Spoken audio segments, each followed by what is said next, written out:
الإسلام ديني ومحمدا رسول الله ويقيني.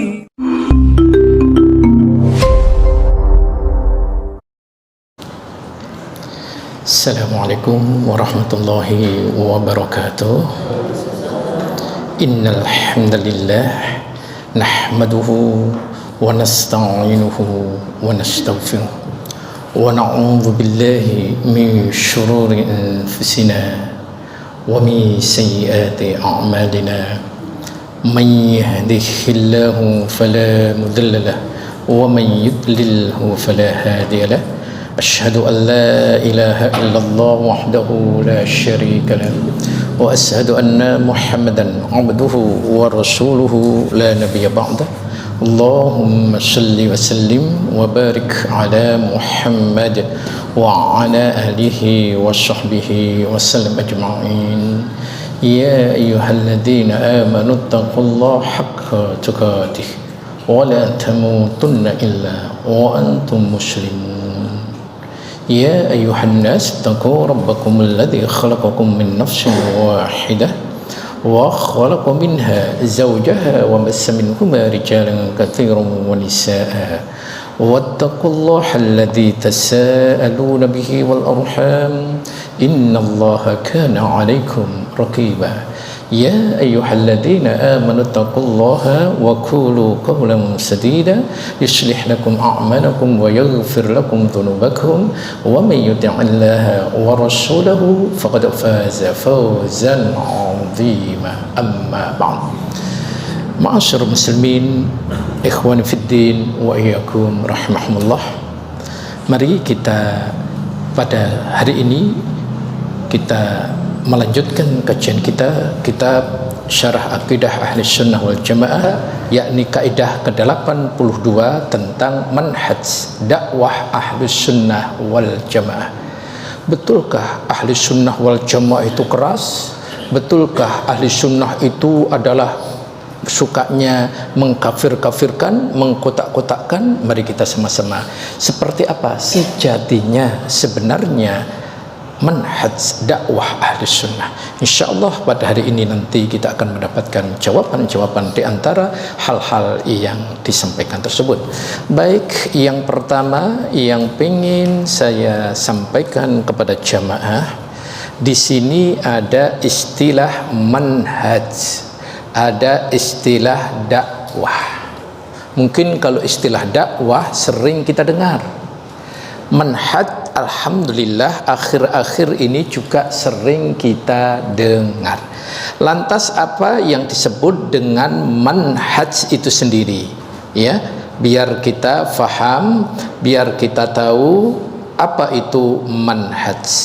Ya, silahkan Bu Dokter bisa minta tolong di-share ke jamaah apa itu manhaj. Karena sekali lagi banyak sekali yang pada kita kaum muslimin mendengar manhaj agak kesulitan mendefinisikan. Iya, sudah di-share. Oh, belum masuk ya? Belum masuk, sebentar. Iya, Bu Dokter, centangnya satu. Sebentar. Iya, nggak apa-apa. Nanti insya Allah juga akan dapat ya, ya. Kalau nggak dapat di masjid nanti di rumah. Kan sudah kan. Apa yang disebut dengan istilah manhaj? Manhaj itu suatu istilah, yaitu untuk sebuah jalan yang terang lagi mudah. Jadi jalan yang ditempuh terang dan mudah oleh para sahabat, tabi'in, tabi'ut tabi'in, dan para generasi yang mengikuti mereka dengan baik. Itu yang disebut dengan manhaj.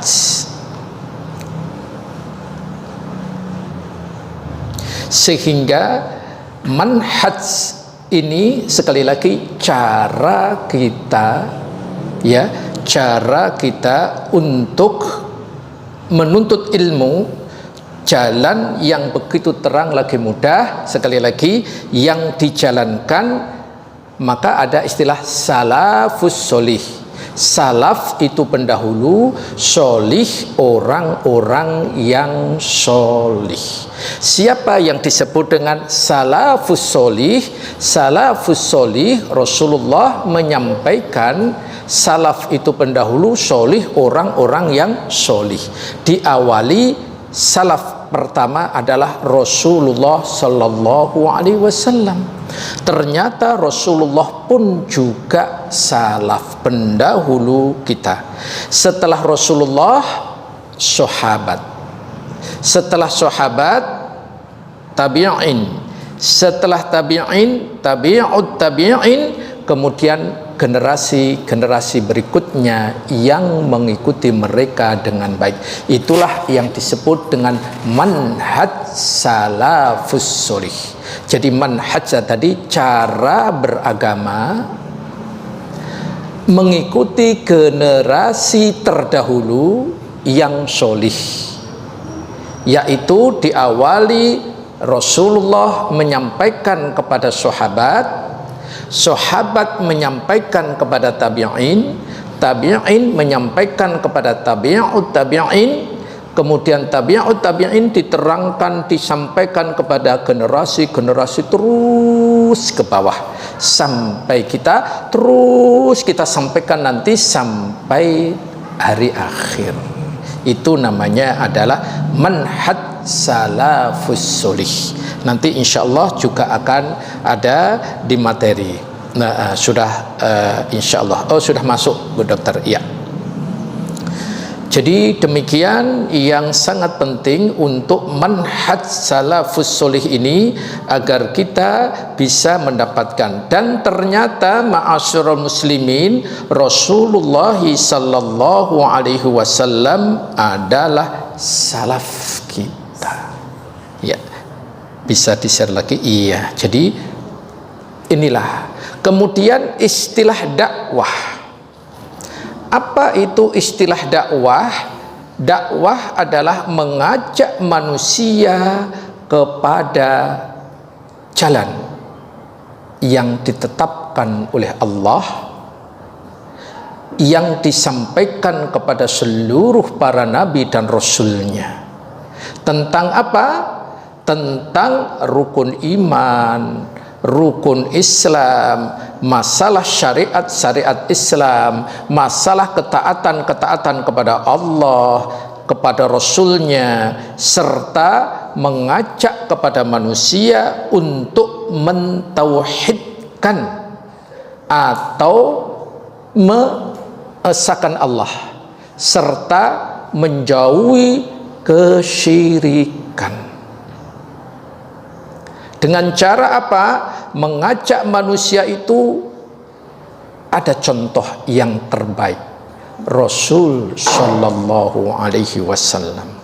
Insya Allah cara yang ditempuh para nabi, khususnya kita ini adalah Rasulullah, insya Allah akan membawa kebenaran menuju keselamatan dunia dan akhirat, serta yang sangat penting menjauhi hal-hal yang baru di dalam Islam yang biasa disebut dengan bid'ah. Karena bid'ah ini jalan yang lain yang tidak dicontohkan oleh Rasul Sallallahu Alaihi Wasallam. Jadi kalau begitu saya ulang bahwa namanya dakwah mengajak manusia menuju kepada jalan kebenaran yang Allah turunkan melalui para nabi-nabinya, wabil khusus Rasulullah pada nabi terakhir ini, dalam rangka apa? Menerangkan tentang rukun iman, rukun Islam, rukun ihsan, mengajak kepada ketauhidan, menjauhi kesyirikan, dan kita selalu berupaya ittiba, meneladani Rasul Sallallahu Alaihi Wasallam. Karena jalan para nabi inilah jalan yang insya Allah paling sahih, paling benar. Itu. Kalau ada orang yang mengatakan jalannya yang paling benar tapi menyelisihi para jalannya para nabi, berarti dia tidak benar. Karena ada jaminankah kalau manusia itu kebenarannya mutlak? Tidak ada. Yang kebenaran mutlak itu hanya Allah tabaraka wa ta'ala dan syariat yang sahih yang diajarkan kepada para nabi-nabinya. Wabil khusus umat Rasulullah adalah sempurnanya syariat Islam ini. Lantas dakwah di jalan Allah ini ternyata sebesar-besarnya ketaatan kepada Allah. Perkara yang paling baik adalah mengajak manusia ke jalan Allah dan beramal solih. Jadi siapa yang bisa mengajak kepada jalan Allah dan beramal solih, berarti dia telah mendapatkan amal yang paling utama, sebesar-besarnya. Hal ini mari kita sama-sama perhatikan. Wa man ahsanu qawlan mimman da'a ilallah. Dan siapakah yang lebih baik perkataannya daripada orang yang menyeru kepada Allah. Menyeru kepada Allah tadi namanya adalah dakwah. Itu. Wa amila sholiha, dan mengerjakan amal solih atau kebajikan. Waqala, dan ia berkata, innani minal muslimin, sesungguhnya aku termasuk orang-orang yang muslim. Maknanya orang yang berserah diri. Inilah gambaran yang pertama, ada 3. Pertama, definisi manhaj salafus solih dan definisi dakwah. Dan ternyata dakwah adalah amal yang paling tinggi di sisi Allah, yang paling baik, jalan yang paling tepat bagi manusia, ditambah dengan amal solih. Baik, kalau begitu mari kita perhatikan kaidah berikutnya. A, dakwah yang hak harus dengan berbekal ilmu. Sekali lagi, kalau kita ingin dakwahnya adalah dakwah yang hak, wajib atasnya dilandasi ilmu. Apa sih yang disebut dengan ilmu itu? Ilmu yang hak adalah qala Allah wa qala Nabi. Apa yang disampaikan Allah melalui firman-Nya, apa yang disampaikan Nabi melalui hadis atau sunnah-sunnahnya. Itu. Kemudian lihat di gambar tadi, wa qala Allah berarti Al-Quran di gambar yang kedua, wa qala Nabi berarti hadis. Yang ketiga, pemahaman Al-Quran dan pemahaman hadis harus difahami dengan pemahaman sahabat, pemahaman tabi'in, pemahaman tabi'ut tabi'in, dan pemahaman ulama-ulama yang ahli di bidangnya. Itu. Maka ulama itu dibagi menjadi 2, ulama salaf dan ulama kholaf. Salaf itu ulama-ulama terdahulu, dan ulama kholaf itu ulama-ulama yang sekarang. Itu. Tentu ulama salaf tadi sudah kita sebutkan, yang disebut dengan salaf tadi pendahulu kita. Rasulullah mengajarkan kepada siapa? Sahabat. Sahabat mengajarkan kepada siapa? Tabi'in. Tabi'in mengajarkan kepada tabi'ut tabi'in, terus ke bawah sampai kepada kita. Baik, itu yang disebut dengan ilmu itu. Nah, adapun seorang yang ingin berdakwah, maka hendaklah ia jika dakwahnya ingin memberikan jalan cahaya kepada Allah, maka wajib atasnya setelah tujuan dakwahnya adalah menuju Allah, harus dengan basirah. Yang disebut dengan basirah, ilmu dan keyakinan. Ilmu dan keyakinan. Yang disebut ilmu tadi sudah, sedangkan yang disebut dengan keyakinan bagaimana? Lihat, Rasul sallallahu alaihi wasallam telah menyampaikan nurun ala nur. Surat 24 atau surat An-Nur itu nurun ala nur, cahaya di atas cahaya.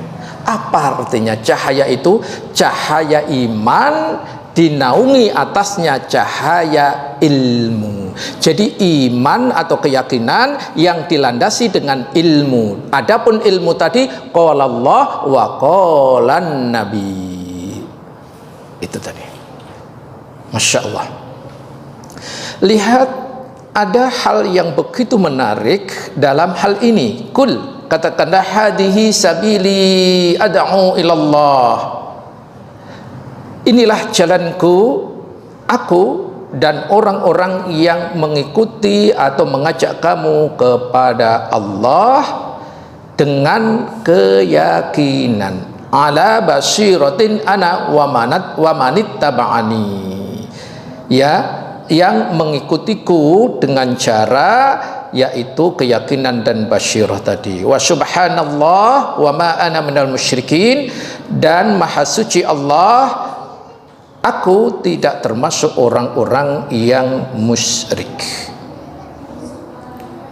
Ma'asyiral muslimin wa iyyakum rahimahumullah. Segala sesuatu kalau dinisbatkan kepada Allah, maka sesuatu itu sangat agung dan mulia. Contohnya di sini, sabilillah, jalan menuju Allah. Lihat, Baitullah, rumah Allah. Mulia enggak Baitullah? Mulia sekali. Ahlullah, keluarga Allah. Kemudian unta dari Allah. Jadi segala sesuatu yang dinisbatkan kepada Allah berarti sangat mulia. Demikian juga dakwah menuju Allah berarti hal yang sangat penting. Karena apa? Membuat jalan manusia menjadi terang, mudah mengenal kebenaran, menjauhi kesyirikan, dan selalu ittiba kepada nabinya. Maka wajib atasnya berdasarkan ilmu. Belajar dan mengajar harus berdasarkan ilmu, apalagi dakwah yang tingkat tinggi sekali ini tadi wajib atasnya berilmu. Jadi siapa yang berdakwah tanpa dilandasi dengan ilmu, maka bisa jadi dakwahnya nanti bisa sangat jauh dari kebenaran. Sekali lagi, ilmu tadi sudah saya sampaikan, apa yang disampaikan Allah dan apa yang disampaikan Rasul sallallahu alaihi wasallam dengan pemahaman para generasi terbaik, yaitu salafus solih. Maka syarat seorang yang berdakwah menuju Allah, ilallah tadi, maka baginya hal ini akan kita sampaikan berdasarkan keterangan-keterangan yang sangat apik sekali, yaitu ada 3 azas kalau kita mau berdakwah ilallah, kepada Allah. Apa 3 dakwah itu? Mari kita perhatikan. Yaitu yang pertama, Allah tabaraka wa ta'ala memberikan al-ilmu. Itu landasan dakwah yang pertama kali. al-ilmu. Setelah al-ilmu maka akan ada yang berikutnya. Apa itu? Dakwah menuju hak, yakni mengajak manusia kepada kebenaran. Yang ketiga, teguh dan istiqomah di atas kebenaran. Ini sudah saya ringkas. Tolong Bu Dokter bisa di-share. Ya. Iya. Jadi sudah saya ringkas biar lebih mudah untuk difahami. Jadi seorang yang ingin berdakwah, metode dakwah ilmiah dibangun di atas 3 pilar atau 3 dasar. Pertama, al-ilmu. Jadi mengetahui dulu kebenaran. Jangan sampai dakwah tapi nggak tahu ilmunya. Ini yang berbahaya sekali. Mengajak kepada orang lain tapi nggak tahu ilmunya, terus mau diarahkan kemana itu? Iya. Makanya ilmu inilah yang harus betul-betul kita ketahui. Tandanya ilmu apa? Selalu ada rujukan. Al-Quran surat berapa, ayat keberapa, hadis riwayat siapa, syukur kalau bisa mencantumkan nomor-nomornya. Kemudian kalau pendapat siapa, sehingga itu jelas sekali kita bukan keluar dari hawa nafsu kita. Ini dakwah ilallah harus berdasarkan ilmu. Yang kedua, dakwah menuju al-haq, yaitu niatnya adalah menegakkan kebenaran semata-mata karena Allah. Tidak ada dakwah dalam rangka untuk apa? Mencari ketenaran, mencari dunia. Tidak. Tapi dakwahnya lillahi ta'ala. Maka dakwah ilallah yang hak ini, para penyeru kebenaran ini, ia tidak berhenti untuk belajar terus, karena ilmunya harus semakin tambah. Kita nggak boleh berhenti untuk bertolabul ilmu, nggak boleh, karena ilmu ini tadi pentingnya luar biasa. Kemudian yang ketiga, harus teguh dan istiqomah. Kenapa? Tidak ada dakwah para nabi yang mulus. Ada dakwah nabi yang langsung diterima? Enggak ada. Mulai dari Nabi Adam. Coba kita lihat ya, sirah al-anbiya, para nabi itu. Enggak ada dakwah langsung diterima. Oke. Enggak. Contoh, Nabi Ibrahim dakwahnya berapa tahun? Ayo, Nabi Ibrahim dakwahnya berapa tahun? Lupa ya? Ya wajar lupa karena jarang diambil ya. Iya, baik. Ternyata Nabi Ibrahim dakwahnya tidak main-main, yaitu 1000 kurang 50 tahun. Berarti berapa? Iya, 950 tahun. Silahkan dicek sampai ini detil. Ini untuk apa? Agar orang itu istiqomah, teguh dalam kebenaran. Lihat para nabi-nabi dahulu. Quran surat ke-29 ayat 14.